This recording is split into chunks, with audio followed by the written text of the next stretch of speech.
বাবা, আমি আবিরকেই ভালোবাসি। একটা পাগল ছেলেকে তুমি পছন্দ করবে আর আমরা হাসতে হাসতে তা মেনে নেবো? এসে কি আর ছেলে ছিল না? কি দেখেছো এই ছেলের মধ্যে তুমি? প্রেম ভালোবাসা নাটকের মালা, বাস্তবে না। বাবা, আমি একটা ডিসিশন নিয়েছি, আমি আবিরকেই বিয়ে করব। কখনই সম্ভব না, আমি এটা কখনই মেনে নেব। ভালো ভালো ছেলে তোমার জন্য অপেক্ষা করছে, তারপরেও যদি তুমি এই ছেলেকে বিয়ে করতে চাও তাহলে আমাকে আর কল দিও না। ভেবে নিবো আমার মেয়ে মারা গেছে।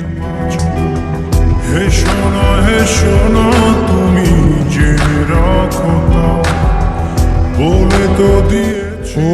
পড়ে গেলাম এইখানে একটা সিগনেচার দেখ সিগনেচার আপনি এসেন।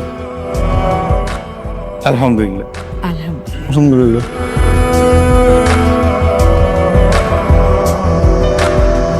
তোমাকে ছেড়ে আমি কি নিয়ে থাকবো? ভালোবাসা মানে কি? ভালোবাসার মানে খোঁজাটা বোকামি আবির। তবে কেউ যদি বিপদের সময় প্রিয় মানুষের পাশে থাকে, তাকে ছেড়ে না যায়, সেটাই হচ্ছে ভালোবাসা।